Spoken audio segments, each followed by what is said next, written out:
Hello guys, welcome back on my YouTube channel.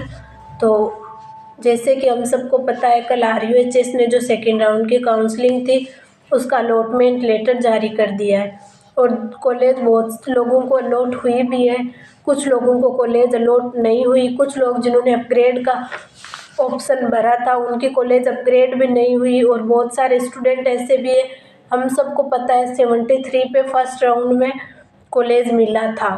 OBC की category की cut off 73 गई थी, उस पर कॉलेज मिला था, लेकिन सेकंड राउंड में अब 73 पे भी कॉलेज नहीं मिला। तो पता नहीं क्या हो रहा था, क्या हुआ क्या नहीं हुआ।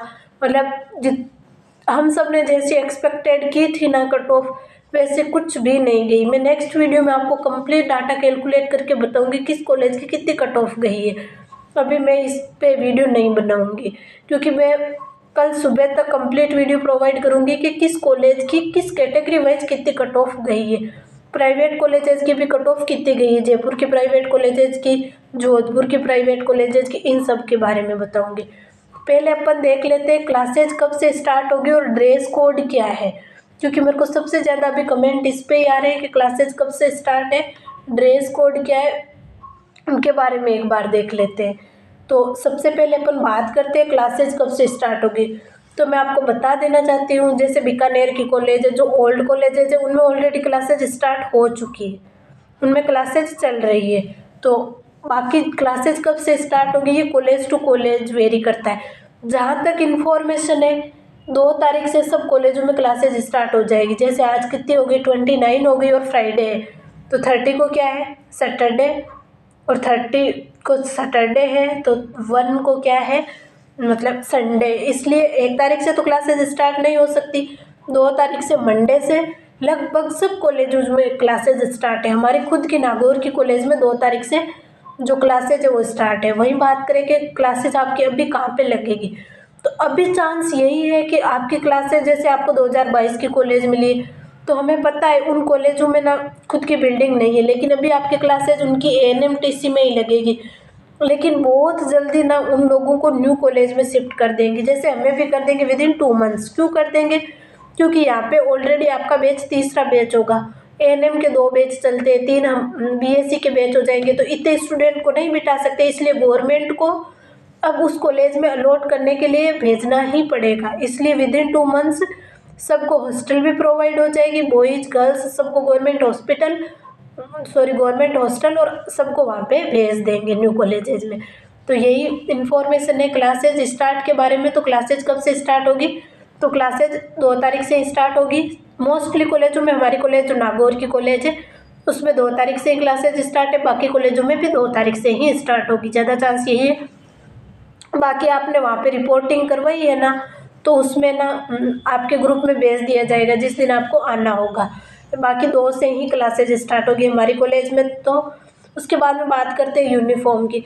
तो सबसे ज़्यादा मेरे को क्वेश्चन ये आया कि यूनिफॉर्म कॉलेज वाले देंगे या खुद से लानी है। तो मैं एक बात कंफर्म क्लियर कर देती हूँ, यूनिफॉर्म खुद से ही लानी है, कॉलेज वाले नहीं देते। और यूनिफॉर्म लानी कैसे, और यूनिफॉर्म का भी एक सिस्टम होता है। आप ऐसे नहीं है कोई से भी यूनिफॉर्म लेके चले जाओ, तो आपको दोबारा सिलवाने दे देंगे वो यूनिफॉर्म, बट वो यूनिफॉर्म एक्सेप्ट नहीं करेंगे टीचर्स, क्योंकि ये गवर्नमेंट कॉलेज है, यहाँ पे सब चीज़ें होती है। जो गवर्नमेंट ने बोल दिया ना वो ही होगा। यूनिफॉर्म आपकी एक्सेप्ट नहीं होगी अगर कलर थोड़ा सा भी चेंज हो जाए। अब मैं बात करती हूँ यूनिफॉर्म का कलर कैसा होगा। तो ये हमारी कॉलेज की यूनिफॉर्म है, ये मेरी खुद की ही पिक है, यूनिफॉर्म है, आप देख सकते हैं। नेवी ब्लू कलर का तो बॉयज़ के पैंट होगी और जो गर्ल्स है उनके लिए ये सलवार होगी। और वो भी ऐसे नहीं है आप टाइट वाली सिलवा लो, आजकल लड़कियां सिलवाती है ना, तो वो नहीं चलेगी, ऐसी ही सलवार होनी चाहिए, वही चलेगी। हम भी जब आए थे हमने बोला था पैंट सिलवा ले सर, बट सर ने पूरी तरह मना कर दिया, इसलिए ऐसी सलवार सिलवानी है। और ऊपर इतनी, ऐसे नहीं इतनी इतनी बाजू का सिलवा सकते या इतनी का सिलवा सकते, इतनी बाजू का ही होना चाहिए। जो ये कुर्ता है ना वो इतनी बाजू का ही होना चाहिए, ऊपर दुपट्टा भी यही होना चाहिए, दुपट्टा होना चाहिए। कुछ लड़कियां चुन्नी लगाती है ना, वो नहीं होना चाहिए। ऊपर एक चीज़ और, जो कॉलर है ना वो भी यहाँ से कंप्लीट बंद होने वाली होनी चाहिए, बटन वाली कॉलर होनी चाहिए। ऐसे नहीं आप यहाँ से कॉलर खुली है पीछे से कॉलर खुली है, वो ड्रेस कतई ही नहीं चलेगी, आपको कुर्ता वापस सिलवाना दे देंगे। इतनी बाजू का ही कुर्ता होना चाहिए, पूरी बंद कॉलर होनी चाहिए, दुपट्टा होना चाहिए, चुन्नी नहीं होनी चाहिए, नेवी ब्लू कलर का दुपट्टा और नेवी ब्लू कलर का पजामा और कुर्ता इस कलर का ही होना चाहिए। अब बात करते हैं बॉयज़ के लिए, तो बॉयज़ के लिए भी बिल्कुल यही ड्रेस चलेगी।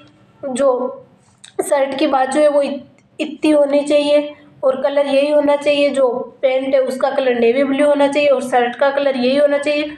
अब अपन बात करते हैं ड्रेस कोड में और क्या क्या आएगा। तो ये तो मेरी शुरू की फ़ोटो है जब मैं कॉलेज में बाल खुले करके जाती थी, बट बाल खुले करके नहीं जाने होते, प्रॉपर आपको ग्रूमिंग में जाना है। आपको हमेशा जुड्डा बना कर ही जाना है, ये कॉलेज का रूल और ड्रेस कोड में ही आता है कि आपको प्रॉपर जुड्डा बना के जाना है। उसके बाद में बात करें शूज़ की, तो शूज़ कौन से होंगे, तो शूज़ ब्लैक कलर के होंगे, चाहे बॉयज़ हो चाहे गर्ल्स हो, सबके लिए शूज़ ब्लैक कलर के ही होंगे। अगर आपने ब्लैक कलर के शूज़ लिए और उनके पे जो नीचे से वो वाइट कलर के आते हैं ना पट्टी, वो भी एक्सेप्ट नहीं होंगे। कंप्लीट ब्लैक कलर के ही होने चाहिए शूज़, चाहे बॉयज़ हो चाहे गर्ल्स हो। अब अपन बात कर लेते हैं कोट की, कि मतलब सर्दियों में आपको कोट किस कलर का पहनना है। तो कोट नहीं पहनना होता, ब्लेजर पहनना है, वही किस कलर का, नेवी ब्लू कलर का आपके पास ब्लेजर होना चाहिए। उसके बाद में हॉस्पिटल ड्यूटीज़ में एप्रोन पहनना होता है। अभी जब क्लासेस लगती है तब एप्रोन पहनना ज़रूरी नहीं होता और कोई पहनता भी नहीं, लेकिन हॉस्पिटल ड्यूटी जाते हैं तब एप्रोन होना ही चाहिए। अगर अपन हॉस्पिटल ड्यूटी गए हुए हैं, टीचर्स हॉस्पिटल में बाई चांस क्या टीचर्स तो हो जाते ही है हॉस्पिटल में जब हॉस्पिटल ड्यूटी लगती है, और अगर बाई चांस हम लोगों ने एप्रिन नहीं पहन रखा तो फिर अपने को पनिशमेंट दे सकते हैं, क्योंकि प्रॉपर ग्रूमिंग में ही रहना होता है। अगर अपन ने जुड्डा नहीं बनाया हुआ है तब भी पनिशमेंट देते हैं, क्योंकि जुड्डा तो बनाना कंपलसरी है। जुड्डा और हॉस्पिटल ड्यूटी के टाइम आपकी एप्रोन पहनना ज़रूरी है। तो ये चीज़ है ड्रेस कोड के बारे में। बाकी इसके रिगार्डिंग आपके डाउट रहते हैं तो आप मेरे को पूछ सकते हैं फिर भी। बाकी ड्रेस खुद से ही लानी है, कॉलेज वाले नहीं देंगे। तो 2 ड्रेस सिलवा लेना, सब 2 ड्रेस ही सिलवानी है, साथ में एप्रिन ले आना और जो ब्लेजर है वो भी ले आना, क्योंकि अभी तो सर्दियाँ है आपके कॉलेज में। अब बात करेंगे बुक्स की, कि बुक्स कहाँ से लानी है, लाइब्रेरी है या नहीं है, कौन सी बुक्स लानी है, ये भी तो है। तो सबसे बड़ा इश्यू बुक्स का ही होता है। जैसे हम जब आए थे ना तब हमें पता ही नहीं था बुक्स कहाँ से लानी है, क्या लानी है, कौन सी ऑथेंटिक बुक है, क्योंकि हम आए थे तब ना तो हमारे सीनियर थे। अभी तो आपके बेनिफिट है, जैसे कि आपको 2022 की कॉलेज भी मिली है ना, तो आपके बहुत बेनिफिट है, क्योंकि आप लोगों के वहाँ पे सीनियर है, सीनियर होंगे तो आप उनसे बुक्स ले सकते हैं। जैसे हमारे टाइम पे कोई सीनियर नहीं था ना, हमारी कॉलेज में लाइब्रेरी थी। अब तो सब कॉलेजों में लाइब्रेरी भी बन चुकी है, तो उस टाइम हमें बुक्स लाने में, बुक्स परचेज करने में बहुत प्रॉब्लम हुई थी। तो आपको बुक्स ना ऑथेंटिक बुक्स लानी, जैसे आपके एक तो सब्जेक्ट है एनाटॉमी फिजियोलॉजी, एक है सोशियोलॉजी साइकोलॉजी। एनाटॉमी फिजियोलॉजी के लिए आपको लानी है रॉस एंड विल्सन की बुक। सब कॉलेजेज में हर जगह ओनली फॉर एनाटॉमी और फिजियोलॉजी के लिए रॉस एंड विल्सन को ही फॉलो किया जाता है, और सबसे बेस्ट बुक रॉस और विल्सन की ही है। आप चाहे लिख के नोट करके ले लो, एनाटॉमी फिजियोलॉजी में आपको रॉस एंड विल्सन की बुक ही लानी है। और आपको आपकी लाइब्रेरी में भी ऐसे बी डी चौरसिया की भी बहुत अच्छी बुक है, लेकिन बी डी चौरसिया में आप देखोगे ना कंटेंट जो है ना बहुत ज़्यादा दे रखा है, एमबीबीएस के लेवल का दे रखा है। हमें तो पता है क्योंकि हमने बी डी चौरसिया भी देखी है, पढ़ी भी है। एनाटॉमी फिजियोलॉजी के लिए रॉस और विल्सन भी पढ़ी है। उसके बाद में जेपी पब्लिकेशन की एक बुक है वो भी पढ़ी है, वो कॉम्पिटिटिव एग्जाम के लिए अच्छी है। तो सबसे पहले तो मैं यही बोलूँगी आपको एनाटॉमी और फिजियोलॉजी के लिए रॉस और विल्सन ही लानी है मेरे अकॉर्डिंग। और बाकी आप कॉलेज से भी पूछ लेना, आपको रॉस और विल्सन के लिए ही बोलेंगे। उसके बाद में सब्जेक्ट है सोशियोलॉजी और साइकोलॉजी, तो दोनों की अलग अलग बुक आती है। सोशियोलॉजी और साइकोलॉजी के लिए आपको आर सिरवानी की ही बुक लानी है। छोटी सी बुक आएगी, सारा कंटेंट दिया होगा और बहुत शानदार बुक होगी इजी लैंग्वेज में। आर सिरवानी, चाहे लिख लो आप राइटर का नाम आर सिरवानी। बाकी मैं नेक्स्ट वीडियो में कंप्लीट बुक के बारे में बता दूंगी, सोशियोलॉजी की बुक में कितना कंटेंट है, टोटल कितना है। फिर साइकोलॉजी की बुक का रिव्यू बता देंगे, एनाटॉमी फिजियोलॉजी की बुक का रिव्यू बता देंगे।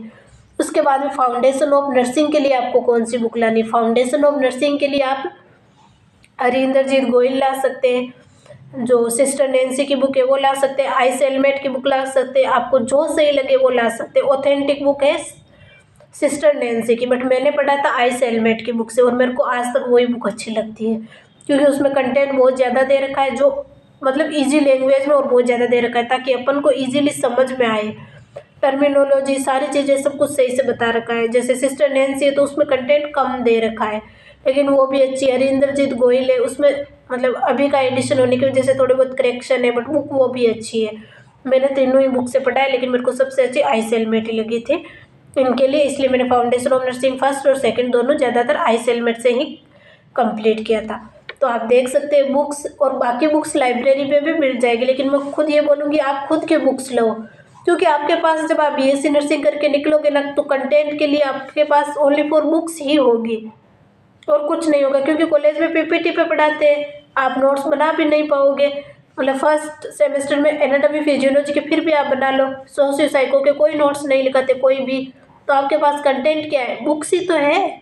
4 साल के बाद में आप कंपटीशन की भी प्रिपरेशन करोगे तो कंटेंट क्या बचेगा, बुक्स ही बचेगी, और बुक्स में से ही पढ़ना होता है, इसलिए आपको बुक्स तो लानी है। बाकी ऐप आप परचेज कर सकते हो, मैंने खुद ने अभी ऐप परचेज कर रखा है भूषण साइंस प्लस ऐप से, तो आप ऐप भी परचेज कर सकते हो। JINC जोधपुर का, भूषण साइंस प्लस का, मतलब बहुत अच्छे अच्छे ऐप है, तो आप परचेज कर सकते हो। वो ऐप जो बीएससी नर्सिंग की तैयारी करवाते हैं, वो उन कोचिंग से ऐप मत परचेज करना जो बीएससी नर्सिंग के एंट्रेंस एग्जाम की तैयारी कराते हैं, क्योंकि बीएससी नर्सिंग के एंट्रेंस एग्जाम में और बीएससी नर्सिंग की तैयारी में बहुत फ़र्क होता है, इसलिए इस चीज़ को भी आप ध्यान रखना। बाकी इसके रिगार्डिंग आपके कोई भी डाउट हो तो आप मुझे पूछ सकते हैं। बाकी मेरे को नेक्स्ट वीडियो किस पे बताना है वो भी आप प्लीज़ कमेंट बॉक्स में बताओ, ताकि मेरे को पता तो चले कि आपको कौन सी इन्फॉर्मेशन पता करनी है। बाकी मैं कोशिश करूँगी कि मेरा रेगुलर वीडियो आए, क्योंकि मेरी तबीयत ठीक नहीं होने की वजह से मैं भी वीडियो नहीं बना पा रही हूँ। बाकी थैंक यू।